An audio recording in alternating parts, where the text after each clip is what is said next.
So umuulan ba ng snow mula sa anit mo kahit nasa Pilipinas tayo?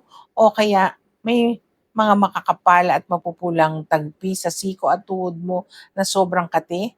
Ang laging iniisip ng iba, hala nakakahawa ba yan? O kaya baka hindi lang naliligo ng maayos kaya ganyan kalala ang balakubak. So dahil dito marami ang nahihiya at nagtatago na lang. Pero linawin natin, hindi ito nakakahawa at lalong hindi dahil sa dumi. Ang medical term para sa kondisyon na ito ay psoriasis. Bakit ba nagkakaganito ang balat? Isipin mo na ang paggawa ng bagong balat ay parang isang pabrika. So sa normal na tao, maabot ng isang buwan bago mapalitan ang lumang balat.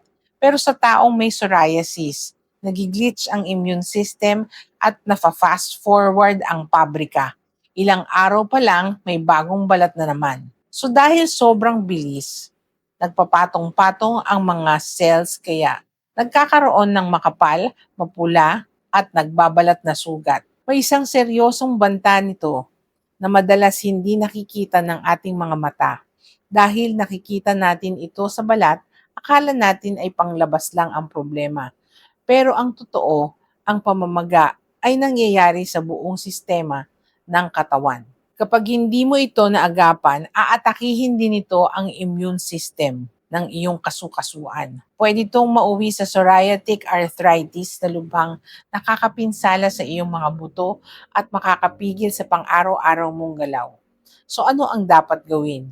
So unang-una, huwag kuskusin o piliting tuklapin ang mga kaliskis dahil lalo lang itong kakapal. Magpakonsulta agad sa dermatologist o rheumatologist.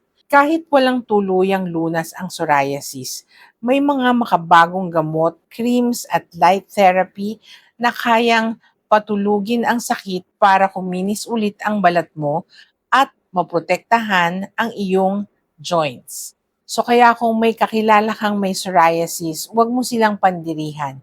Kailangan nila ang suporta natin.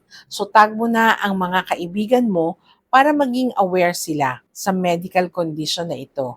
And follow for more medical truths.